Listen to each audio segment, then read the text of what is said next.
Hey, everybody. It is Friday, it is Sunday, and we know what that means. Did I say it is Friday, it is Sunday? I was supposed to say it is Friday, it is sunny, because that was weird. But we still know what this all means. That is right, baby. It is episode 106 of the Real Deal Pod with Allister and Geoff. It is still I, Allister Carrington, trusted realtor, not being able to figure out if it's Friday or Sunday or what is going on, alongside our main man, our mortgage broker, our trusted mortgage guru, Geoff Lee. Woo! Geoff, how you doing, buddy?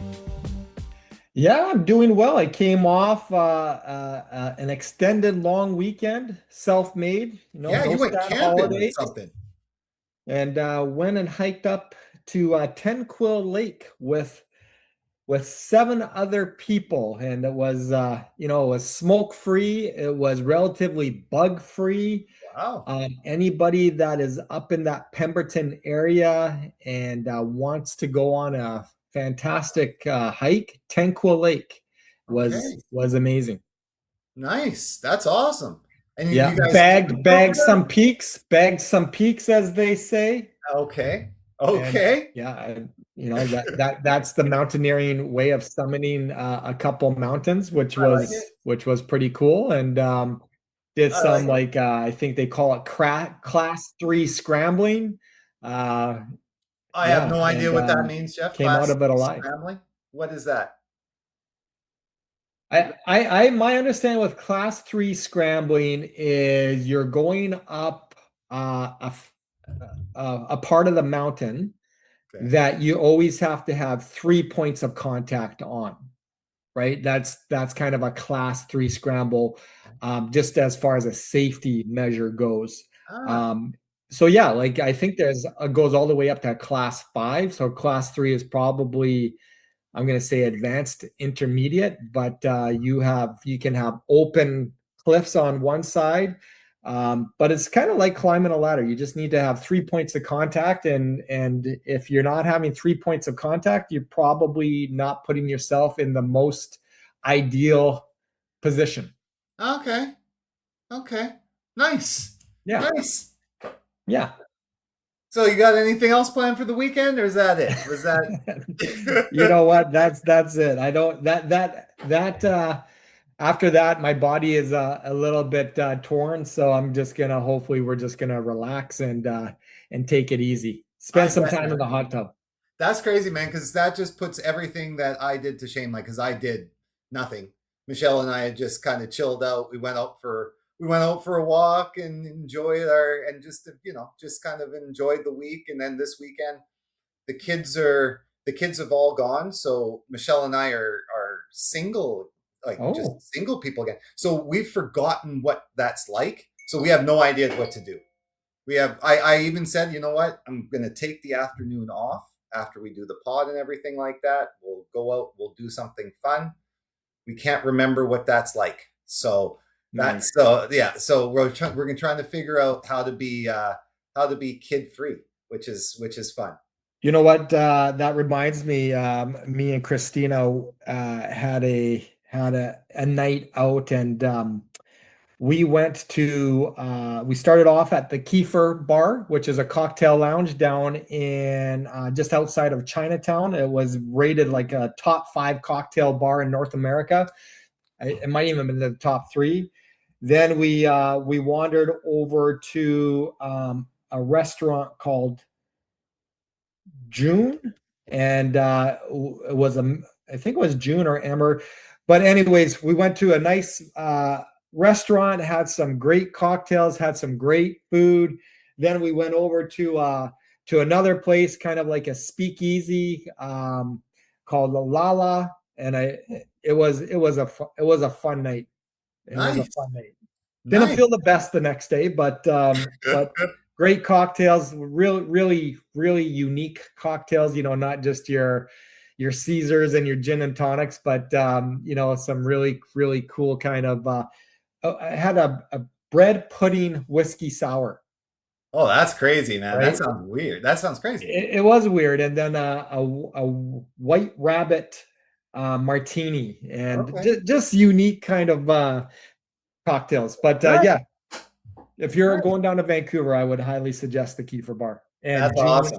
June and Ember are two other places that we went to. Okay, that sounds good. That sounds good. We might check that out.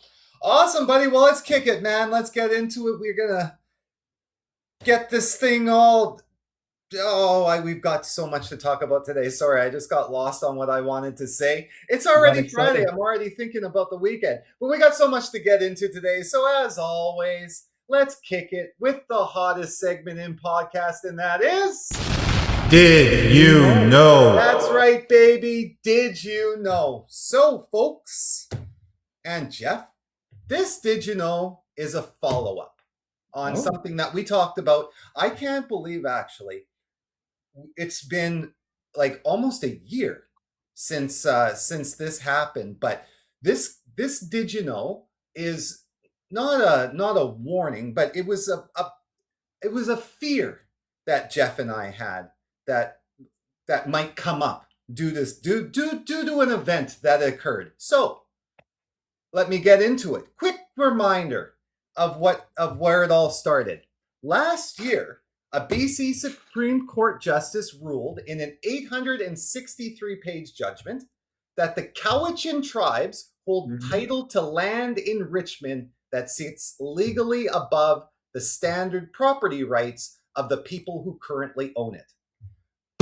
So this goes back, Geoff, to that whole title fiasco that was going on in Richmond. Yeah. And I can't believe it's been a year. I can't believe it's been a year already. I actually had to go back through the notes and through the pods and all that sort of stuff. So time already flies by so fast. But to go into it, the judge put it plainly: existing fee simple ownership in that area was defective and invalid. She called the Aboriginal title the senior interest in the land. The opposition put it more bluntly still: this cracked open the door for land title in this province to mean nothing. So Geoff and I, as we discussed, this needed to be resolved quickly. That's what you and I had said, not because of politics, but because of confidence. We had talked about the entire real estate system in this country runs on one basic assumption: when you hold clear title to a property, that title is secure. The moment the public stops believing that, borrowing, investment, and everyday buying and selling all get harder for everyone, Indigenous and non-Indigenous alike. So is that happening, is the question. A new poll by a company called Research Co, just measured it, and the numbers back up exactly what Geoff and I were worried about. Nearly half of British Columbians now say the ruling, as it stands, effectively erases private property ownership. That's not a legal reading, that's a public belief. So the public believe now that the ruling erases private ownership, and belief is actually what drives the market. So here's the number that stood out most to me. When the Cowichan tribes say they have no intention of displacing anyone from their current home, fewer than half of the British Columbians find that believable. So we have less than half the population, or half the people interviewed or surveyed, believe that the Cowichan tribes are not trying to take our land.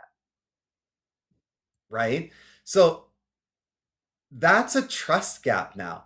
And trust, once it cracks in something as foundational as land title, it doesn't repair itself that easily, nor that quickly.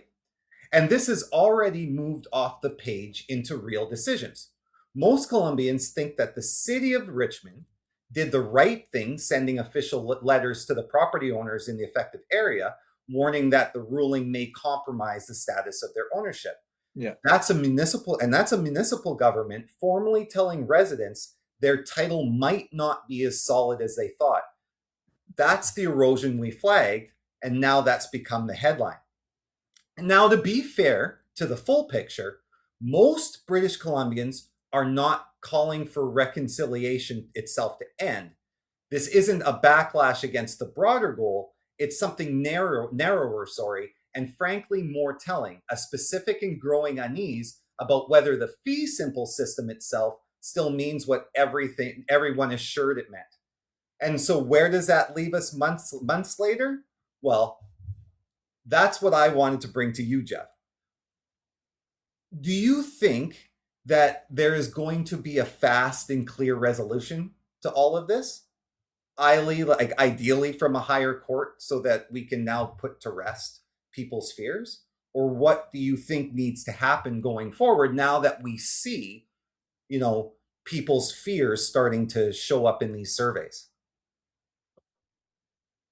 And again, this is a one man's opinion, right? I understood. So, that's why I'm asking. It's one man. I think, and again, we talk about this all the time. It comes down to the messaging that we hear in the media. It comes down to what is going to create news and what is going to create, in this case, fear. And it's really easy to get misled as far as what is happening in this situation. And again, a lot of times finding opinions and information on what you're already believing, which may not necessarily be true, right? So again, for myself, I don't see this being a future issue. I see this being a concern, but again, it goes back to if I forget which tribe, or not tribe, which is the Cowichan? I just find it very difficult to believe that something that has been fee simple is going to go back to native lease land, right? I think there probably is going to be a monetary solution to it. But I would just find it very difficult to believe that free simple land is going to go back into native lease land. It would just create so much layers of issues and problems. It goes back to what I've said as far as, if that is the case, then what happens on the municipality side of things with all those property taxes you paid for all those years? What is going to go on the federal side of things with maybe all the capital gains you had to pay when you purchased and sold on that land? What's going to happen provincially with all the details that follow that? It just opens up such a huge rabbit hole. And that's not to say that, this again, historically or factually speaking, is native lease land. But how can you unravel the last X amount of years and make that, and not necessarily make it right or make it whole? It just seems like it's just so much. How is that going to look for the people that have lived there, the people that are now living there? And again, if this goes back to that native lease land, all the legalities behind it when it was fee simple, right? So I don't know. That's a very simplistic way of thinking about it. Probably maybe too simple. But again, I just can't see that happening. I think the Cowichan region is going to get a huge monetary probably payout of some kind. They may have some kind of right, a continued right to that land. But as far as the homeowners who are on it, I don't think it's going to affect them quite the way that they believe it to, based on what the media is spinning out as far as creating that fear side of things. So I agree with everything you said. I think that the biggest miss in all of this, and I think the survey shows it, is that the communication throughout this whole process to the public has been awful. Right? Because what was said and what the Cowichan tribe said themselves is they weren't going after any of the private fee the private titles, right? Yeah. Private property of people. It was after public land. They were trying to establish the rights over public land, not private land. So they weren't going after anybody's homes. They full out said, we don't want to come after anybody. We're not trying to make this about anybody else's home. This is only about public land, right? And so I think right there, by not expressing that more and making that more prevalent throughout the discussion, and reassuring people that this wasn't about your house, that this was about a park, right? Or a facility, you know what I mean? Or a big facility, right? Well, they did the complete opposite. And that's the problem, is that most people will just listen without digging a little bit deeper. Right.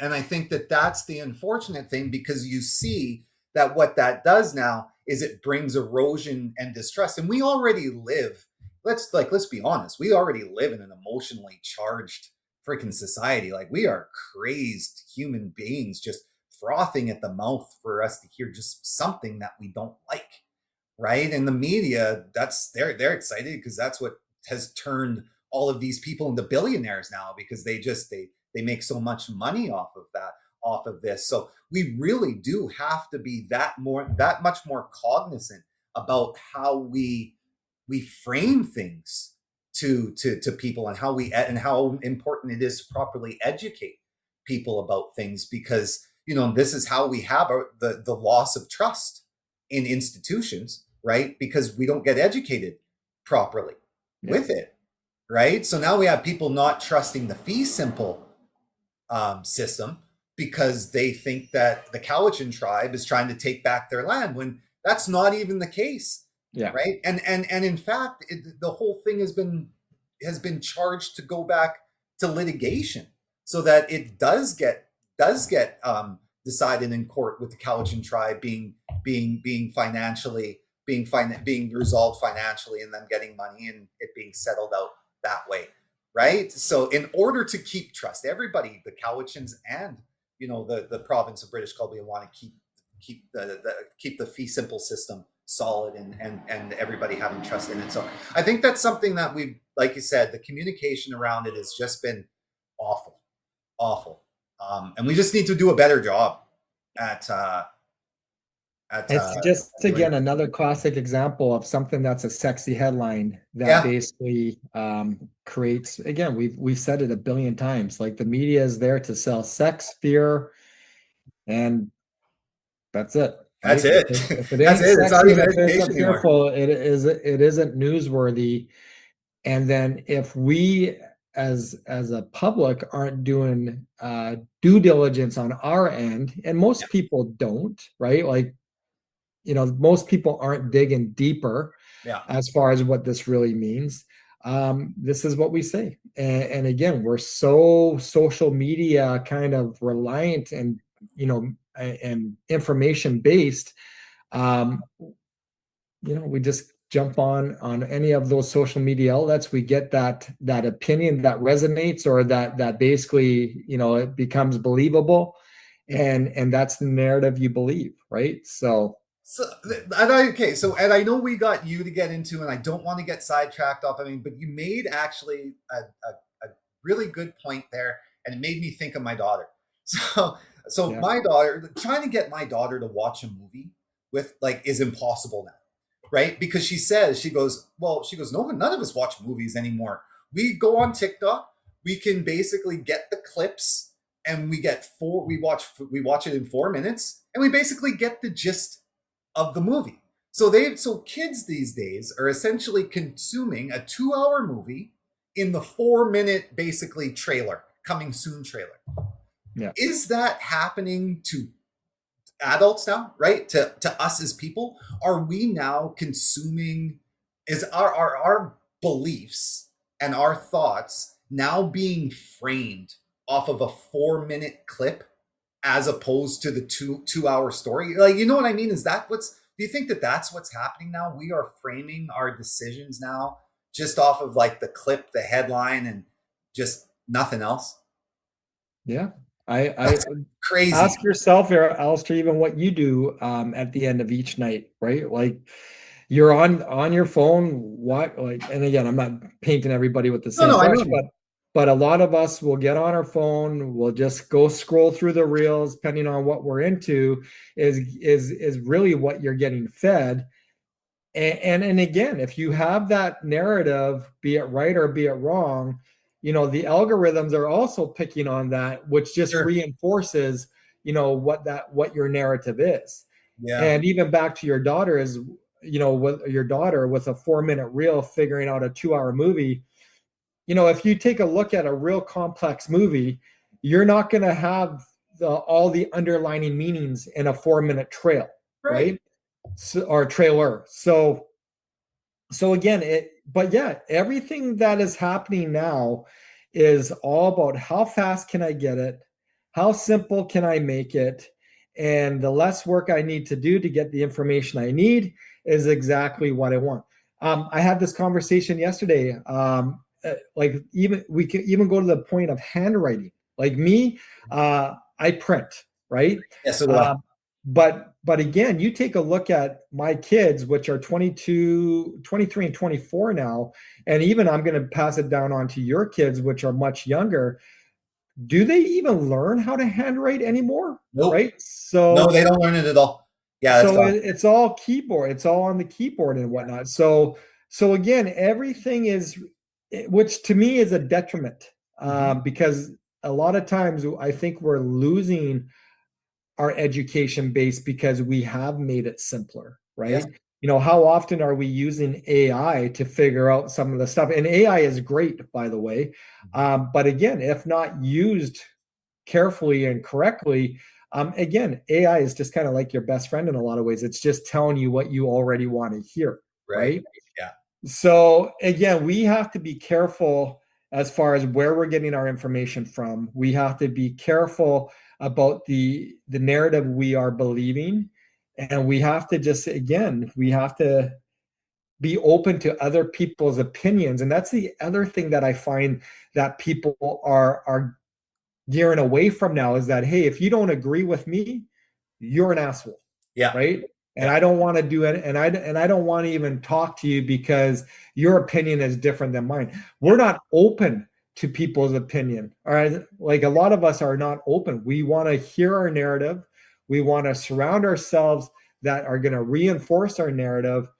And as a result, I believe we've become very closed-minded in what we're believing in. And again, this is just another example as far as what we've been fed, what we believe, and now we're starting to hear other sides of the story and circling back to it and say, hey, this is actually what it is. Yeah. Yeah. Right. Yeah. Crazy. Well, that's the did you know, and now you do. Yeah, that's good. It's good. Yeah. Well, what I want to jump into a little bit, we're going to switch gears actually quite a bit. Usually a lot of this stuff transitions quite nicely. Right. But I want to talk about your mortgage is approved, Allister. Yep.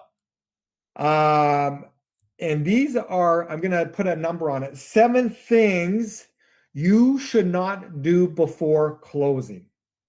Right. A lot of times, and this is very similar information about when you get pre-approved. Sure. And the things you should not be doing before you actually get a purchase in place. But this is very, very similar, is that your mortgages, your offer has been accepted, your conditions have been removed, your mortgage is approved. Now what? And these are the things that you do not want to be doing prior to your closing date or your completion date. Yeah. Throw me one. What do you believe one is? 1 out of the 7. We're just going to do 7. Okay. Well, this is the one that I always throw to my clients because it happened to a colleague of mine, and he told me about it, and I laughed so hard when I first started this journey, this career. And it's, don't buy a new car. Yeah. once you're, or before closing, because it collapses financing. Well, again, exactly. Like a lot of times, and when people get approved, they think that it's done. Like, okay, now I can move forward. I always tell people it isn't done until basically you have moved in on the completion date, right? Or not until the day of completion. What you do the day after completion is totally up to you, and it's not going to blow anything apart. So if you're going to buy a new car the day after you complete your purchase and everything is completely done, hey, that's on you. But if you're going to go and finance a new car or go to the brick and basically get your house fully furnished because you're ready to move in, you have to understand that every $600 payment you have takes away $100,000 of your borrowing power. And if that lender does an internal audit on you before the property completes, all of a sudden you're going to have a problem. Yeah. Right. Yeah. Apparently this guy went into the bank and was just raving mad, just screaming and just going every which way. I was approved for my mortgage, and so it shouldn't matter what I do now. And the guy went bananas. It didn't work. Yeah. Well, and again, keep in mind, I'm talking about when you've purchased a home. Yeah. You've got your condition of finance in place. Yep. You now have removed all the conditions to the purchase. Yep. And now you're in a firm and binding sale waiting for the completion date. Yes, right? This is what he did. Yes. And then bought a car. Yeah. And again, say, for example, that car payment was $400, right? That $400 affects your borrowing power roughly by about $60,000. Yep. Takes away from your borrowing power. Yep. So again, if your ratios or your debt servicing was tight, and now all of a sudden there is an internal audit prior to the completion date done by the lender, and all of a sudden this new debt is now disclosed, again, you may not qualify for the amount that you want to borrow. And then what? Yep. Right. And then the wheels fall off. You now are in a firm and binding sale that you can't complete. Right. And now all of a sudden there's a whole bunch of other issues that you now need to deal with. So again, folks, if you have a firm and binding offer in place and you are just waiting for the lawyers to give you a call so you can basically complete on your purchase, do not buy a new car. Yeah. So. Right. The other thing is don't open any new credit. Right. And again, I use the example of going to the brick or going to Jordan's and all of a sudden furnishing your new place and saying, hey, it's 0% interest. There is not a monthly payment on it. But again, remember, any new debt that you have is, again, if there is an internal audit that happens before your completion date, your financing all of a sudden may not debt service because you have additional liabilities that you've now incurred, right? And again, remember, every $600 payment you have, Allister, takes away $100,000 of your borrowing power. Yeah. Every $14,000 of credit card debt you have or unsecured line of credit debt you have takes away $100,000. And again, this debt you may not have had when you purchased the place, but this is the debt that you've now incurred because you have felt that, hey, this thing is complete. And now I've just went and furnished my new house. I just went and bought a new car. I just went and bought whatever. Again, any debt that you have now incurred takes away from your borrowing power, right? No, and again, Geoff, sorry to interrupt, but quick question. How often do they do an internal audit? Like how often do they do an audit like that before completion? I'm going to say it's very, very rare, Allister. Okay. But it does happen. Sure. Right? Yeah. In my 16 years being a mortgage broker, none of my files have ever had an internal audit that I was aware of. And all of a sudden the financing went from approved, firm and binding, approved, you're waiting for the solicitor, you're waiting to complete. In all my years, that has never happened to any one of my files. That also being said, we're very, very clear with our clients to say, hey, look, you're approved. These are your next steps. This is what you do not want to do. So we've also educated them as far as what not to do until the day after completion. And again, once it completes and once it's all said and done and all the money has been transferred and all the mortgage has been in place, if you want to go buy a new car, go and buy a new car after the completion date. If you want to go furnish your apartment or your house at Jordan's or the Brick, go and do that after the completion date. But what you do not want to do is doing any of that before the completion date, just in a rare case that your file gets an internal audit on it and all of a sudden this new debt is disclosed and all of a sudden you don't qualify for the money that you want to borrow. And again, because you are now in a firm and binding agreement, everything has been removed. This is a whole nother issue and a whole nother pod that we can talk about as far as what happens when you fail to complete on a firm and binding purchase. Yeah, that's not a fun time. That's court. That's getting sued. That's called getting sued. Yeah, not a good time at all. No. You know, and again, the other thing is don't run up your credit cards. Like I said, every $14,000 of money owing on a credit card or a line of credit affects your borrowing power by $100,000. Yeah.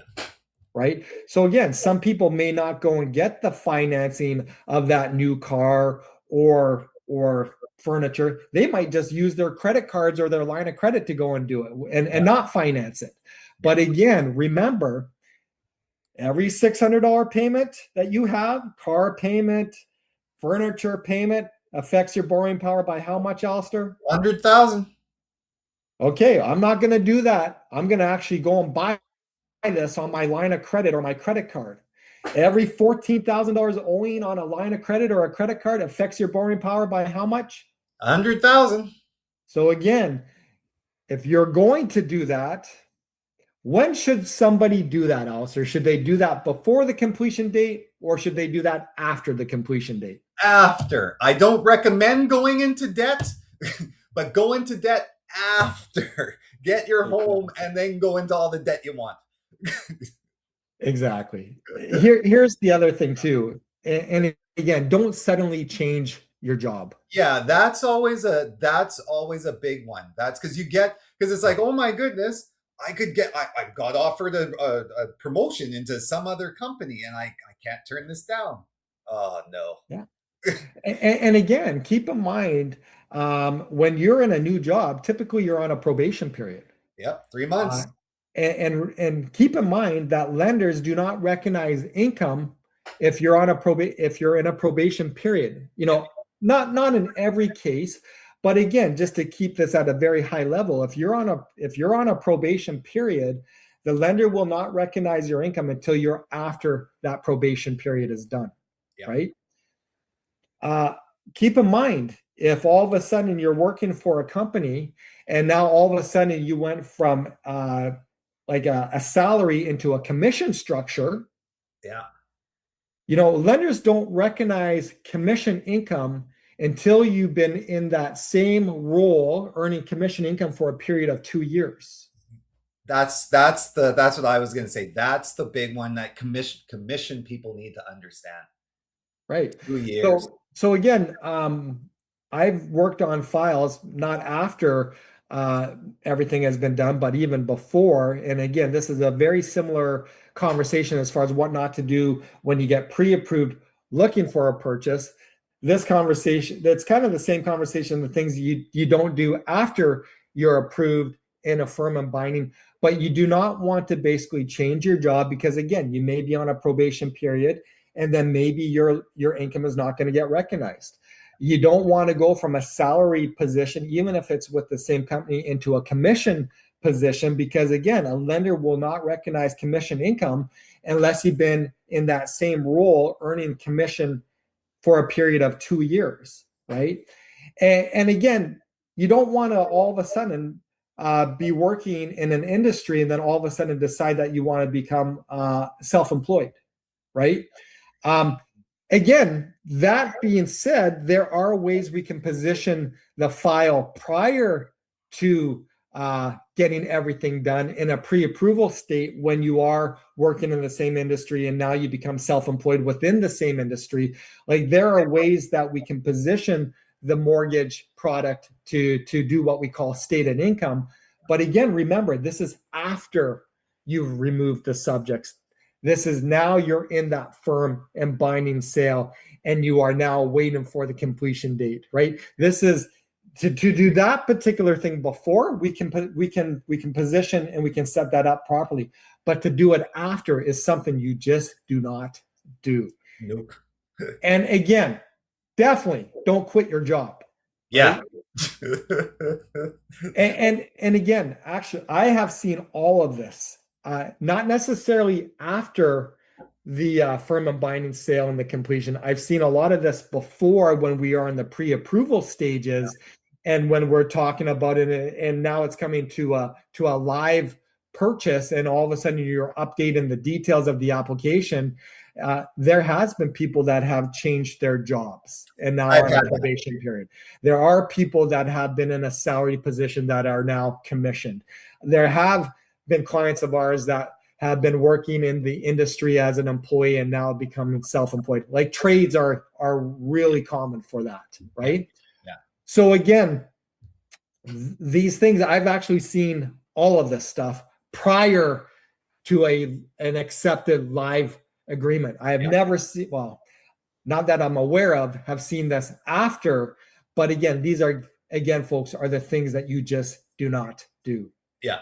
Right. Yeah. Other thing, again, I've said this before, don't create a money paper trail mess. Like, your down payment and your closing costs needs always have to be really clean and properly documented, right? Again, the lender, this is all based purely on the perception that your file is going to get audited before the completion date, right? But again, you want to make sure that your money trail, as far as where the down payment is coming from, as far as where the closing costs are coming from, are very, very clean, right? So again, part of the condition to finance is to satisfy this condition where the down payment and the closing cost is coming from. But what you'd want to do is make sure that everything remains clean. So again, if there is an internal audit prior to the completion date from the lender, you're not chasing for 1 billion documents because you moved money to 3 separate accounts. It does become a real mess for you, right? Yeah.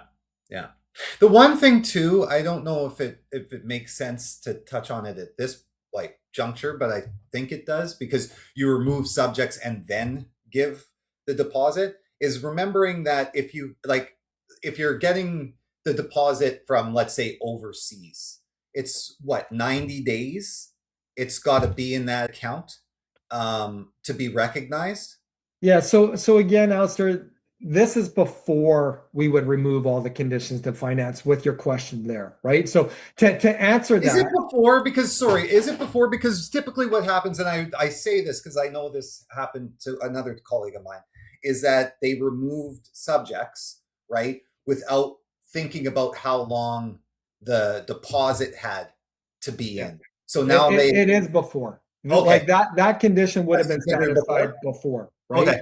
Okay. So again, to answer that question is, if you have a gifted down payment coming in from overseas, right? Depending on the lender, it can be anywhere from 1 day being in a Canadian banking institution, or it could be 30 days. It all depends on the lender, right? Okay. So again, that also being said, that's also a condition to the finance to satisfy the down payment and the closing costs. So that lender would have wanted to see that down payment coming, that gifted down payment coming from overseas.